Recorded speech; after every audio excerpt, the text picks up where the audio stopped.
I knew the day was going to be a dumpster fire when the main server room hummed a low B flat instead of its usual C sharp.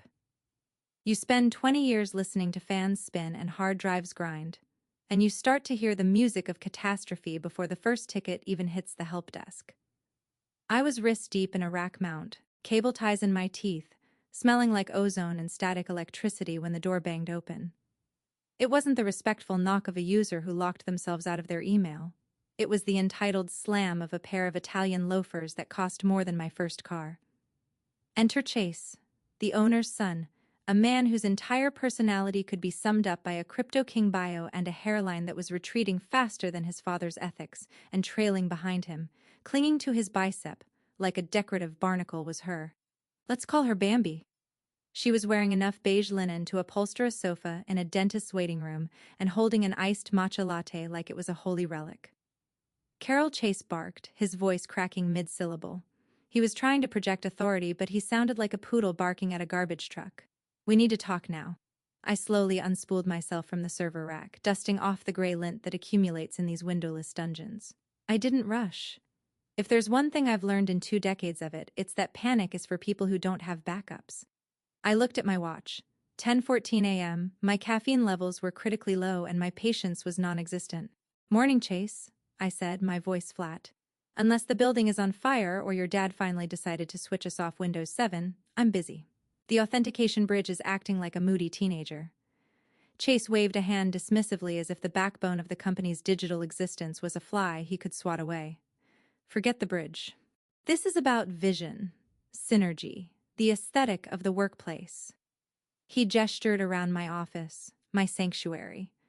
It wasn't pretty. It was a utilitarian box filled with blinking lights, half-eaten bags of pretzels, and a wall of monitors that looked like the cockpit of a crashing spaceship. But it was mine. It was the nerve center. Bambi here. He paused, realizing he hadn't introduced her. "I mean, Tiffany is joining the team as our new vibe curator, and she needs a space that reflects clarity. Vibe curator." I repeated the taste of the words turning to ash in my mouth. "Is that a position, or did we just run out of ways to waste money?" "It's crucial for morale," Tiffany piped up. Her voice was an auditory glitter bomb, and this room, it has the best feng shui. The lack of windows really grounds the energy. But all these buzzing boxes, they have to go. She pointed at the main server stack, the one running the payroll, the logistics database, and the client portal. I laughed. It was a dry, rusty sound. "Those buzzing boxes are the reason your boyfriend can afford those loafers, sweetie. You unplug those and the company stops existing in about 4 seconds. Chase stepped forward, puffed up like a bullfrog who found a steroid stash. "That's the attitude I'm talking about, Carol. You're a relic. You're blocking the flow. We need fresh energy. Digital nomads, people who understand the cloud." "I built the cloud you're using," I said, my eyes narrowing. "I configured the VPNs while you were still failing Algebra Roman 2, and that's why this is going to be easy." Chase smirked, dropping the bomb. "I'm letting you go effective immediately. Tiffany needs the office by noon for meditation alignment. Pack your stuff." The silence that followed was heavy. Quit the smell of burning bridges. I looked at him, really looked at him. I saw the arrogance of a man who has never had to reboot a router at 3 a.m. on a Sunday. I saw the stupidity of a boy playing with a loaded gun thinking it was a water pistol. And then a strange calm washed over me. It was the icy clarity of a system purge. "You're firing me?" I asked, just to get it on the record. "For cause, or just because you want to turn the server room into a yoga studio?" "Restructuring," Chase said, using the corporate buzzword like a shield. "We're pivoting to a managed service provider. Cheaper, faster, less you. This is the part where most people would scream, they'd cry, they'd throw a monitor. But if you've been reading these stories for a while, and hey, if you're enjoying this train wreck, do me a solid and smash that upvote button or subscribe. It keeps the caffeine flowing and the rage pure.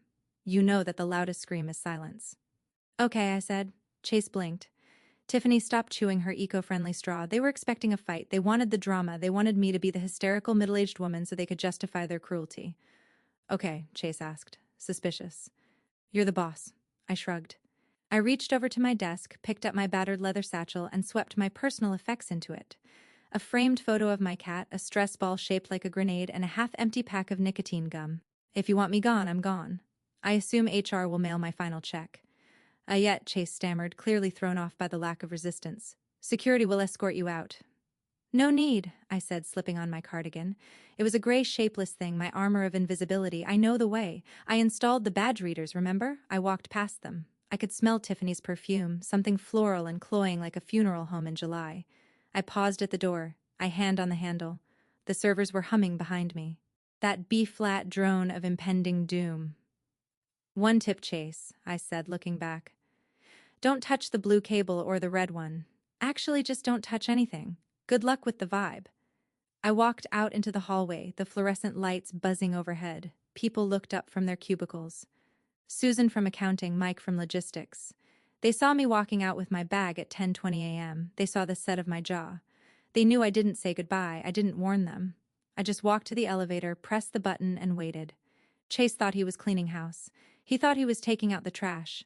He didn't realize he was pulling the pin on a grenade that I had been holding for 6 months. He wanted my office.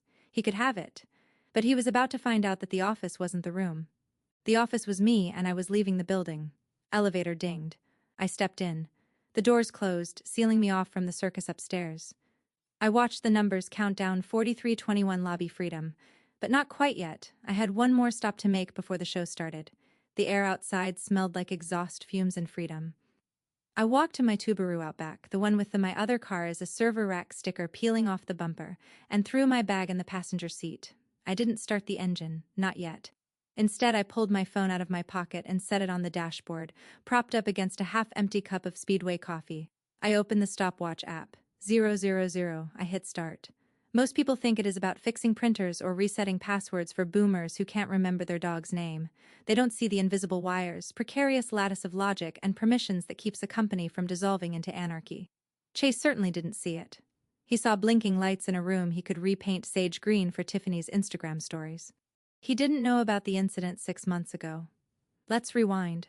The company had been hit by a ransomware attack that nearly nuked the entire database. It was a disaster. Russians, we think, or maybe just a bored kid in a basement in New Jersey. Doesn't matter. They got in because the previous admin, a guy Chase hired because they played golf together, had left the admin password as password 123.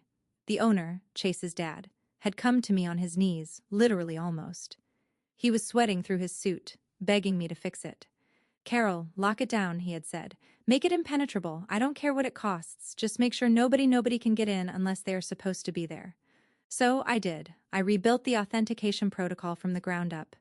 I didn't use the standard off-the-shelf garbage. I wrote a custom handshake protocol, a paranoid, aggressive, trust-no-one system. I called it Cerberus.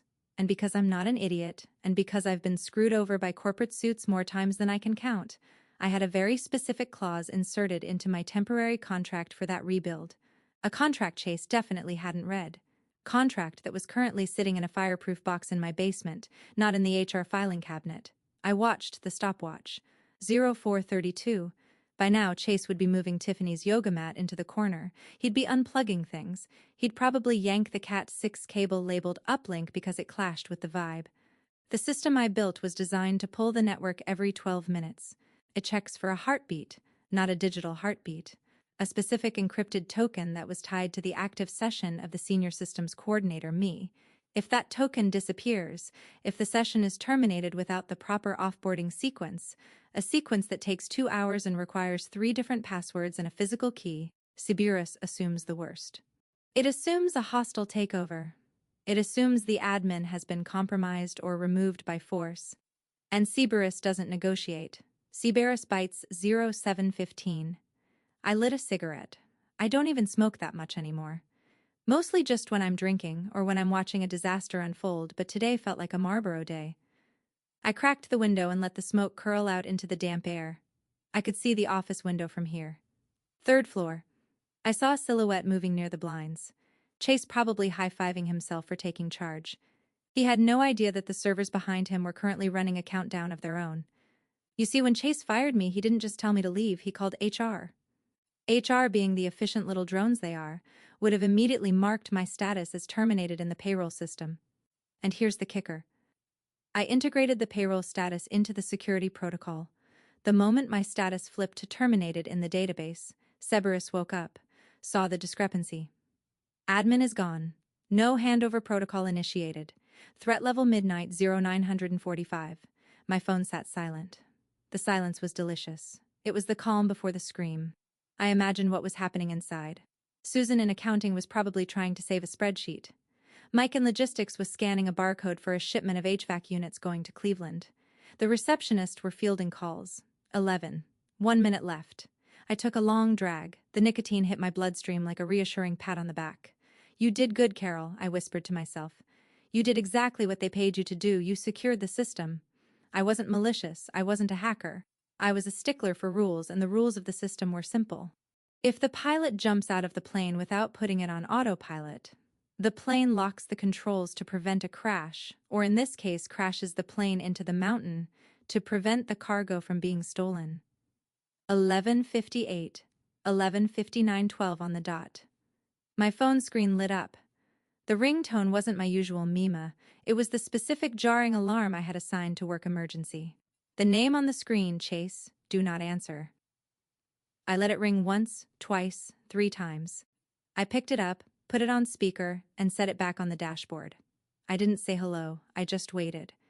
Carol, it wasn't a word, it was a shriek, a primal noise of a man who has just looked into the abyss and saw the abyss flipping him off. "Carol, what the heck did you do?" I smiled. It was a small, tight smile, the kind of smile you see on a crocodile right before it rolls. "I'm no longer an employee." "Chase," I said, my voice smooth as silk, "please direct all inquiries to the help desk." "Oh wait, you fired the help desk."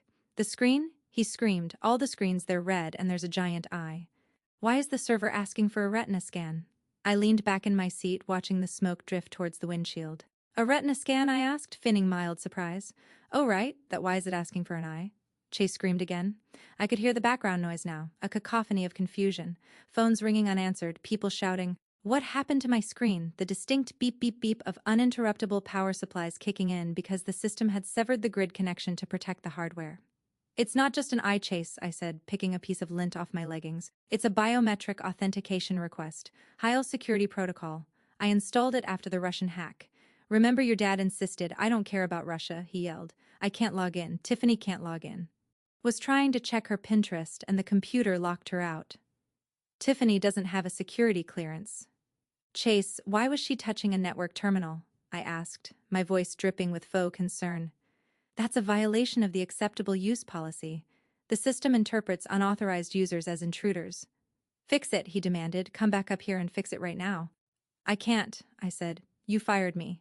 I'm currently sitting in my car unemployed, and technically if I were to touch those servers now, I'd be committing corporate espionage. I don't look good in orange jumpsuits. I'll rehire you. Just come up here." "No," I said, "it's not that simple. You see, the system has entered what we call fortress mode. It's a fail-safe. When the primary admin, that's me, is terminated without the proper cryptographic handover keys, the system assumes the company has been compromised. It locks everything. The database, the email servers, warehouse inventory controls, the electronic door locks. The door locks." Chase's voice dropped an octave. It went from angry to scared. "Yeah, the mag locks on the warehouse doors, they fail safe to lock to prevent inventory theft during a cyber attack. Are the guys in the warehouse okay? It might get a little stuffy in there without the ventilation running. You locked the warehouse guys in." "I didn't do anything." "Chase, you did. You fired the pilot mid-flight. Plane is just doing what it was programmed to do, crash safely." There was a silence on the line. Then I heard Tiffany in the background. "Chase, my phone won't connect to the Wi-Fi and the coffee machine stopped working." "Is this because of the bad vibes?" I almost laughed. The coffee machine was EOT enabled. I had landed it to the same network segment as the printers for ease of management.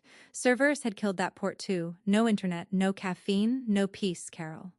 Chase said, trying to sound reasonable, which for him meant lowering his voice to a menacing hiss. "You are going to come up here, scan your eye, and unlock this system, or I am calling the police." "Call them," I challenged. "Please." "I'd love to explain to a deputy why you fired the only person who knows how to run your $1 million infrastructure, because you wanted to turn the server room into a meditation lounge. But before you do that, might want to look at the screen again.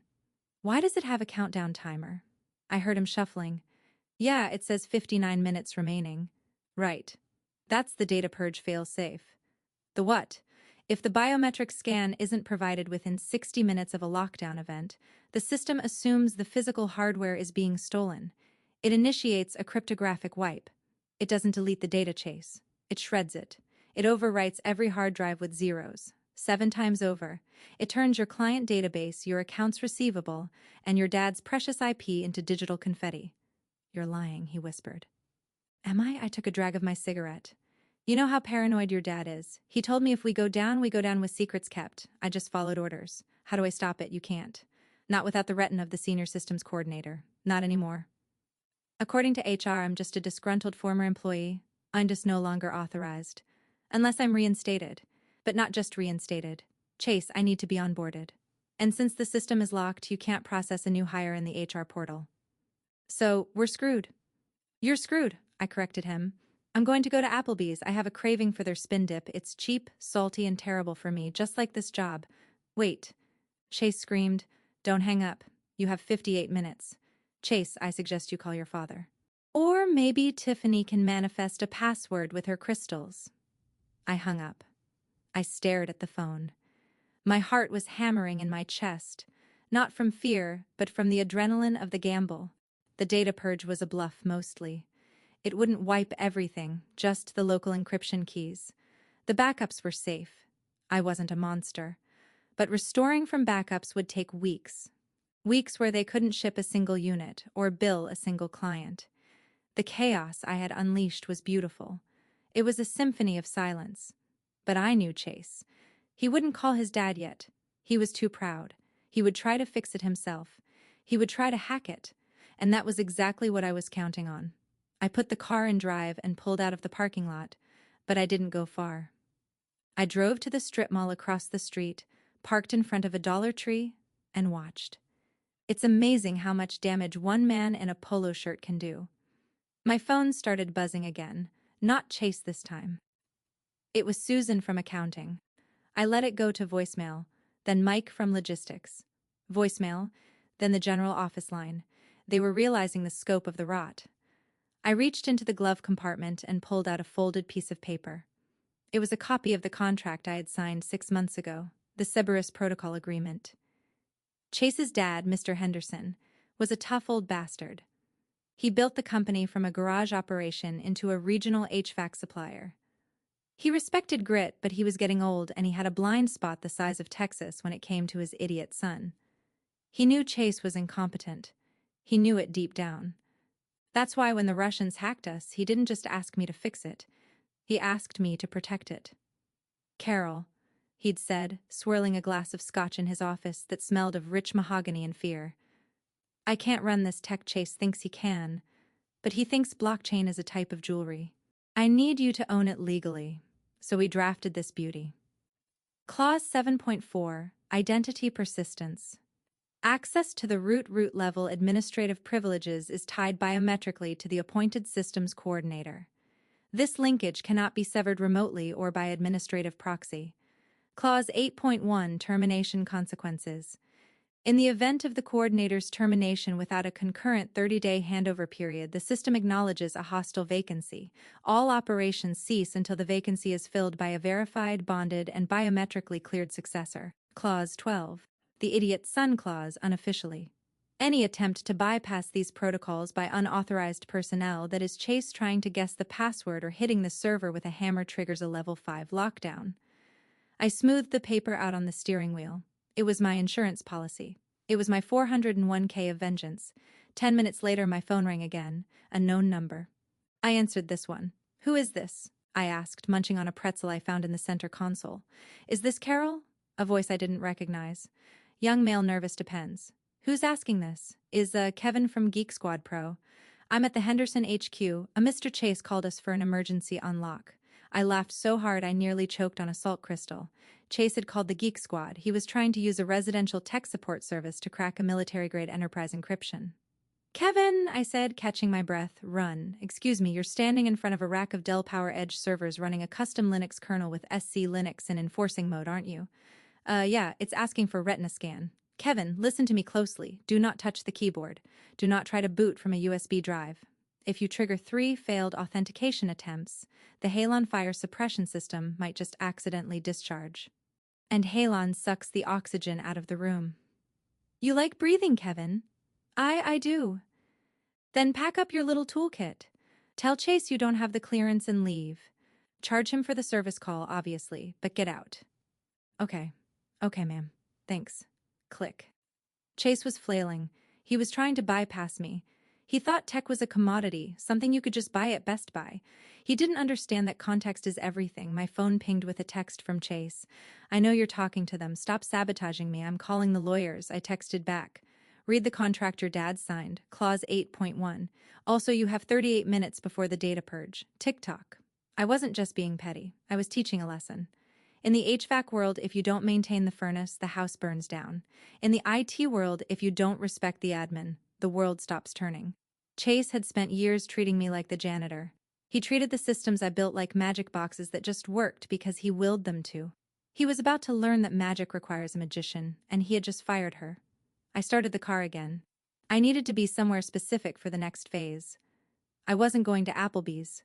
I was going to the one place I knew Chase wouldn't look, but where the real power resided.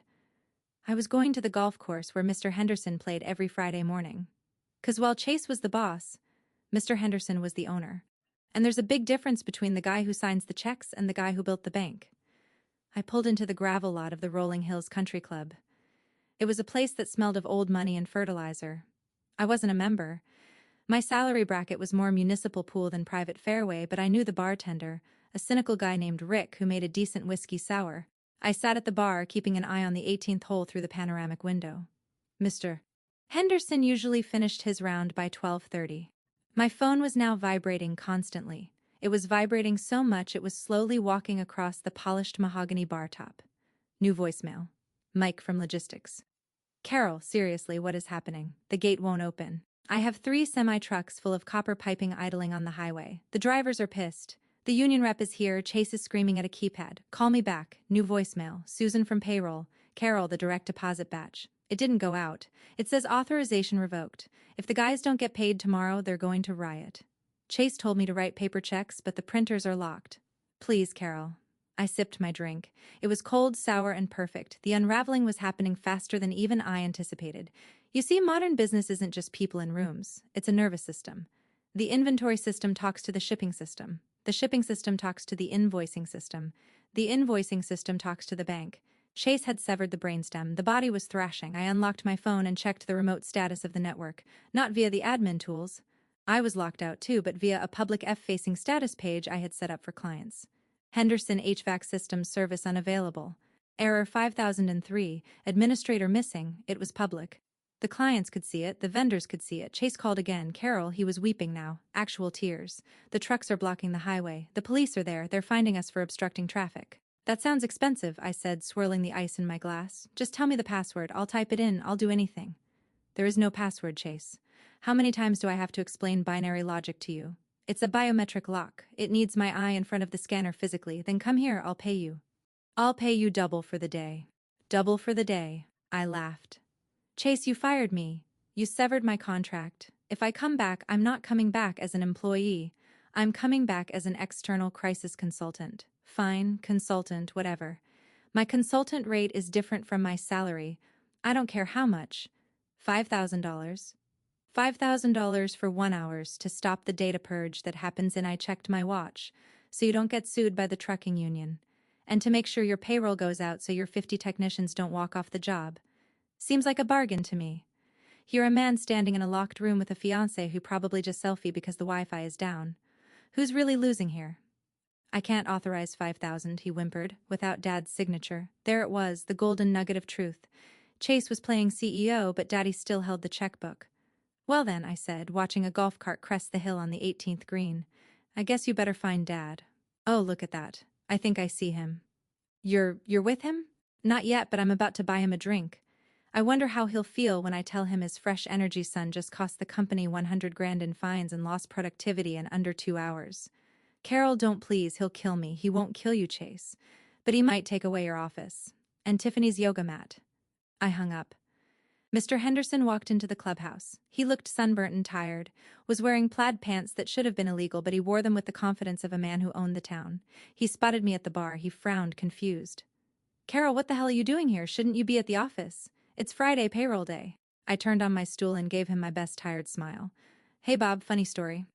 I actually have a lot of free time now. Can I buy you a scotch? We need to discuss a consulting agreement. His eyes narrowed. He looked at his phone, which he had presumably left in his locker during the game. He saw the missed calls, he saw the texts. He looked back at me. The realization dawned on him. The color drained from his face, leaving only the sunburn. "What did that idiot do?" Bob whispered. "He tried to delete the sysadmin," I said, and the system fought back. Bob Henderson didn't scream. He didn't throw his clubs. He just sat down on the bar stool next to me, heavy and old like a sack of wet concrete. He signaled Rick for a double Glenadich, neat. "Start from the beginning," he said, "and don't give me the tech speak. Give me the how much is this going to cost me version." I laid it out. Chase wanted my office for Tiffany. He fired me at 10:15. He didn't initiate the offboarding protocol. He just told me to leave. The Cerberus system detected a hostile removal of the primary admin. It locked down everything: warehouse servers, payroll, HVAC controls. Bob closed his eyes and pinched the bridge of his nose in the retina scan. "The only way to unlock it is with the biometrics of the last authorized admin. That's me. Or we wait for the system to purge the local keys in." I checked my watch again. 18 minutes. "At which point you're looking at a full rebuild. Weeks of downtime, regulatory fines for losing customer data, potential lawsuits from the union for the lockout." Bob took a long drink. He finished the glass in one go. "He fired you. For Tiffany, the girl who thinks Wi-Fi is a type of chakra. She wanted better feng shui." "Bob," he groaned. It was a deep tectonic rumble of disappointment. I knew he was soft. I didn't know he was suicidal. His phone rang. It was Chase. Bob stared at the screen for a long moment, his thumb hovering over the red button. Then he answered, putting it on speaker. "Dad, thank God. You have to come back. The alarms are going off. The fire alarm and the intruder alarm. It's loud. Tiffany is crying in the bathroom." "Chase," Bob said. His voice was dangerously quiet. "Shut up." Silence on the other end. "Is Carol with you?" Chase squeaked. "She is, and she tells me you fired her. I was restructuring. She was negative energy. She didn't fit the vision." "The vision?" Bob roared, slamming his empty glass onto the bar. The sound echoed through the quiet clubhouse. "Vision involves shipping HVAC units to paying customers, you not turning my headquarters into a daycare for influencers. Do you have any idea what you've done? You violated the union contract. You violated our insurance compliance. You've probably violated federal labor laws. I can fix it. You can't fix a light bulb." "Chase." Put me on speaker to the room. "Is anyone else there?" Susan is here and Mike." "Good. Listen to me. You are to step away from the computer. You are to sit in the corner and touch nothing. If you touch so much as a stapler, I will write you out of the will. Do you understand?" "Yes, sir." Bob hung up. He turned to me. He looked 10 years older than he had 5 minutes ago. "Okay, Carol, you win. You want your job back? It's yours. 10% raise. I'll give you a bigger office. Hell, I'll build you a bunker where Tiffany can't find you." I shook my head. "No, Bob. Don't want my job back." He blinked. "What?" "Carol, don't do this to me. I can't run those servers. I don't want to be an employee anymore," I said, leaning in. "Employees get fired because their office has good lighting. Employees are expendable. I want to be a contractor, an independent consultant, retainer-based, non-revocable for 12 months, triple my previous hourly rate." Bob stared at me. He did the math in his head. It was expensive, very expensive. And I added, "I want a clause that says, I report directly to you. Chase is not allowed to speak to me, email me, or look at me. If he needs its support, he submits a ticket like everyone else." Bob looked at his watch. 50 minutes until the data purge. "You're holding a gun to my head, Carol." "No, Bob. Chase put the gun to your head. I'm just the only one who knows how to put the safety back on." He sighed, defeated but respectful, pulled a napkin from the bar dispenser and took a gold pen from his pocket. "Write it down," he said. "We'll formalize it with legal on Monday, but for now this napkin is binding." I wrote quickly. Consulting agreement. Carol Danvers, consultant versus Henderson HVAC client rate, $350 per HR retainer, $10K mo full autonomy. I slid the napkin to him. He signed it. "Robert Henderson, CEO." "Done," he said. "Now can we please go save my company?" "One more thing," I said, standing up and smoothing my cardigan. "What?" "I'm driving my own car and I'm stopping for a pack of Marlboro on the way. You can explain to Chase why he's not allowed in the server room anymore." Bob smirked, a tired, grim smirk. "I'll do better than that. I'm going to explain to Chase why he's going to be working in the warehouse loading dock for the next 6 months." We walked out to the parking lot. Sky was still gray, the air was still cold, but the smell of burning bridges had been replaced by the sweet scent of total, absolute victory. But the show wasn't over.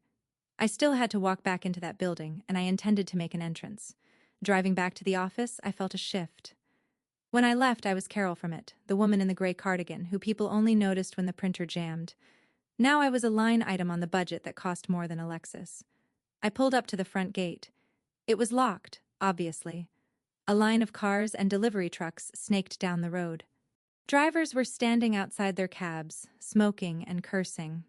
I rolled down my window as I approached the gate intercom. Identify the robotic voice of Cerberus barked. I leaned out. Admin override. Voice print. Alpha Zulu Tango 9. There was a pause. The camera word focusing on my face. Identity confirmed. Welcome back, Administrator. The heavy steel gates groaned and began to slide open. The truck drivers cheered sarcastically. I drove through Bob's Mercedes right behind me. We parked in the executive lot. I didn't rush.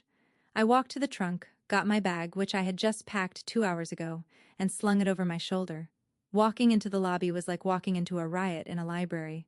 The emergency lights were strobing, a slow, pulsing red that gave everyone a demonic cast. The audible alarm had been silenced, probably by someone smashing the speaker, but the tension was screaming. Employees were huddled in groups. No one was working because no one could work. When they saw me, the chatter stopped. It rippled through the room. Carol's back, thank God. Is she with the old man? Bob marched ahead, his face a mask of fury. I walked a step behind, calm, cool, collected. We reached the 3rd floor, the executive suite, the door to my old office. One Chase had claimed was open. Tiffany was sitting on a yoga ball. Where did she even get that in 2 hours? Sobbing into her phone. Chase was pacing, his hair messed up, sweat staining the armpits of his expensive shirt. When he saw Bob, he froze. When he saw me, he flinched. Dad, you're here. Look, it's a disaster. The system is glitching. I think it's a virus. Move, Bob said. He didn't shout. He just projected the command like a physical object. Chase scrambled out of the way. I walked into my office. It was a mess. They had already started moving things. My server rack had a tapestry draped over it. A tapestry. A mandala print meant to soften the electromagnetic waves. I ripped the tapestry off the rack with one swift motion, throwing it into the corner. Dust motes danced in the red emergency light. Don't, Tiffany gasped. That's handwoven. It's a fire hazard covering the intake fans of a $20,000 blade server, I said, not even looking at her. Get out. Excuse me, she bristled. You heard her, Bob said from the doorway. Get out, both of you. Out of the room now. Chase grabbed Tiffany's arm and dragged her into the hallway. They stood there watching through the glass like kids grounded from a birthday party. I sat down in my chair. It was still warm from where Tiffany had been sitting. Or maybe she had put a candle on it. I looked at the main monitor. A giant red eye stared back at me. System lockdown. Time to data purge. 00000814. 8 minutes. Cutting it close. Can you stop it? Bob asked, his voice tight. Of course, I said. But first, I need you to confirm something. What? Chase doesn't have the new Wi-Fi password, right? Carol, for God's sake. Just checking. Chasing. I spun the chair around to face the console. This was it, the moment of truth. I wasn't just typing a password, I was performing a ritual. I reached into my bag and pulled out a small bottle of hand sanitizer. I cleaned my hands. Then, I leaned forward. Initiate biometric restore, I said clearly. The screen shifted. Scanning. I placed my chin on the rest. A beam of green light scanned my left eye, then my right. Identity confirmed. Carol Danvers, status terminated. Error. Admin is flagged as inactive, Bob gasped. It's not working, relax. I said it's confused because HR says I'm fired. I have to override the HR flag manually. I typed quickly. Sudo override. OHR status force equals true warning. This action will be logged and reported to the board. Let it report, I muttered. Enter reauthorization key. This was the part Chase would never have guessed. Wasn't a password. It was a phrase. A phrase I had hard-coded into the kernel. I typed, "The best vibe is uptime." I hit enter. The red lights in the room stopped pulsing. They turned a steady, cool blue. The fans in the server rack roared to life, spinning up to full speed to cool down the overheated cores. On the screen, the countdown timer froze at 000632. Then it vanished. System restored. Lockdown lifted. Welcome back, Carol. I spun the chair around. Bob let out a breath that sounded like a tire deflating. It's done, he asked. The core is up, I said, but we're not done. Now comes the fun part. Fun part? Yeah. Chase messed up the routing tables when he yanked the cables. I have to rebuild the network map, and I'm going to need quiet. I looked at Chase through the glass. He looked like a kicked puppy. Tell him to go home, Bob, I said. Tell him to take his vibe and go home. Bob nodded. He walked out into the hallway. I couldn't hear what he said, but I saw Chase flinch. I saw Tiffany start crying again. And then I saw them walk away towards the elevator. I turned back to my screens. I wasn't just rebuilding the network. I was fortifying it. I was adding a new layer of security. Because if there's one thing I learned today, it's that the biggest threat to any system isn't a Russian hacker. It's an owner's son with a vision. And next time, I might just let the timer run out. By 2 p.m., the office had returned to a semblance of normalcy, which is to say, everyone was frantically trying to catch up on 4 hours of lost work while pretending they hadn't just witnessed a corporate patriot. I sat in my office with the door open. I wanted them to see me. I wanted them to know the dragon was back in its cave and the gold was safe. Bob came back in around 2:15 with a fresh cup of coffee. He placed it on my desk. It wasn't the sludge from the break room. It was a Starbucks cup. Peace offering, he grunted, sinking into the guest chair, which I had wiped down with disinfectant wipes to remove the lingering essence of Tiffany. Thanks, I said, taking a sip. So, where's the boy wonder? Send him home, Bob said, staring at the floor. He's on administrative leave indefinitely. Tiffany broke up with him in the parking lot, by the way. Said his aura was too chaotic for her brand. I snorted. You can't make this up. Carol. Bob looked at me. Seriously, we need to talk about the future. The board is asking questions. They saw the service unavailable page. They know we were dead in the water. Tell them it was a scheduled stress test of the disaster recovery protocols, I said easily, typing a command to reindex the SQL database. Tell them we passed with flying colors. We identified a single point of failure, human error in the executive chain, and mitigated it. Human error in the executive chain. Bob chuckled darkly. That's a nice way of saying my son is an idiot. Corporate speak is my second language, Bob. But here's the thing. Bob leaned forward. This can't happen again. I can't have the whole company rely on one person's retina. What if you get hit by a bus? What if you actually quit? I stopped typing. This was the leverage point. That's a valid concern, I said. The system is designed to be paranoid, but it's also designed to be transferable. The problem today wasn't the system. It was the process. Chase tried to bypass the handover. So how do we fix it? We don't fix the system. I said, we fix the hierarchy. You make me CIO, Chief Information Officer. Bob raised an eyebrow. CIO, that's a board-level position. I know, it means Chase can't fire me. It means only the board can fire me. And since the board cares about profits, and I'm the only one who can keep the profits flowing, I'm safe. And so is your data. Bob thought about it. He looked at the server rack, humming contentedly in the corner. He looked at the consultant napkin still in his pocket. You're shaking me down again, he said, but there was no anger in it. Just respect. I'm securing the infrastructure I corrected. Price of doing business. Fine. Bob stood up. I'll pitch it to the board on Monday. Acting CIO until then, but Carol. Yeah, maybe. Tone down the death to all intruders protocols a little bit. The warehouse guys are terrified to use the bathroom. Fear is a great motivator for compliance. I smiled, but I'll see what I can do. Bob left. I watched him go. He was a good man mostly, just cursed with a bad legacy. I turned back to my screen. I had one last little script to run. A little thank you note for Chase for whenever he decided to log back into his personal email, which he foolishly ran through our Exchange server. I opened his user profile. I didn't delete it. That would be petty. Instead, I set a rigorous password policy for his account. Password expires every 24 hours. Minimum length 30 characters. Must contain uppercase, lowercase, symbol, number, and a hieroglyph. Good luck remembering that, Chase, I whispered. I leaned back in my chair.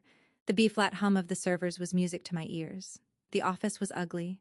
The carpet was gray. The air was stale, but it was mine. And nobody, not a vibe curator, not a nepotism baby, not a board of directors, was going to take it from me. I checked my phone. A text from my mom, the Bible thumper mentioned in the prompt. Let's weave her in for a second. Mom, I saw on Facebook that you got fired, praying for your soul. Maybe this is a sign to find a husband. I typed back me. Actually, Mom, I just got promoted and I gave myself a raise. Buying a new car tomorrow. Praise be. I put the phone down. Work was done. The system was green. The enemy was vanquished. It was 4:55 p.m. time to go home. I walked out of the building at 5 p.m. sharp. The sun had already set, plunging the parking lot into darkness, but the security lights hummed with a reassuring buzz. My Subaru was waiting. I didn't feel elation. I felt the heavy, satisfied exhaustion of a soldier who just held the line against a zombie horde. As I drove out of the gate, I saw a car parked on the shoulder, a red convertible, Chase's car. He was sitting in the driver's seat staring at the building. Tiffany was gone. He looked small. I slowed down as I passed him. I rolled down the window. He looked at me. His eyes were red. You ruined my life, he said. His voice was raspy. I didn't do anything, Chase, I said, lighting a fresh Marlboro. I just let you press the buttons. You're the one who crashed the system. I'll get you back, he muttered. I'll tell Dad you rigged it. He knows. I said he doesn't care because I keep the lights on. And you? You just dim them. I blew smoke into the cold air. By the way, I added, I saw you trying to access the client list from your iPad in the parking lot just now. Trying to save face, make some calls. He went pale. How did you? I see everything. Chase, the network extends to the parking lot, and because you tried to access confidential data while on administrative leave, the system just flagged your device. Flagged it? Yeah, it sent a remote wipe command. Standard protocol for compromised devices. Your iPad is probably resetting to factory settings right about now. In his lap, the screen of his tablet lit up white, then went black. He screamed, a sound of pure, impotent frustration. He banged his hands on the steering wheel. Good luck, Chase, I said. You're going to need it. I rolled up the window and drove away. I didn't go home immediately.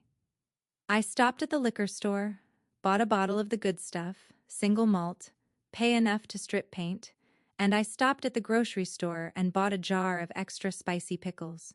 When I got home to my quiet, messy, glorious apartment, I didn't turn on the lights. I just sat in my recliner, the cat jumping into my lap. I poured a drink. I ate a pickle. I opened my laptop, my personal one, air-gapped from everything. I pulled up YouTube. Danny DeVito eating a hard-boiled egg as I typed. Don't judge me. It's soothing. The sound of a small, angry man enjoying a simple pleasure. It reminds me that chaos can be contained. It can be consumed. I took a sip of the whiskey. It burned. A good burn. Chase was out. Bob was leashed. I was CIO. And my bank account was about to look very, very healthy. I wasn't a hero. I wasn't a villain. I was just the sysadmin, the janitor of the digital age. You can ignore me. You can mock me. You can try to fire me, but eventually your printer will jam. Eventually your password will expire. Eventually the server will hum and be flat. And when that happens, you better hope you haven't pissed me off. I closed my eyes, listening to the crunch of eggshells and the silence of a system running perfectly. We're all healed. Note, if you enjoyed seeing corporate incompetence get wrecked by competence, drop an upvote and check your backups. Seriously, do it now. Thanks for watching, you cubicle warriors. Hit that subscribe button. Unless you're my old boss, then you're on your own. Revenge of the Coffee Pot Strikes.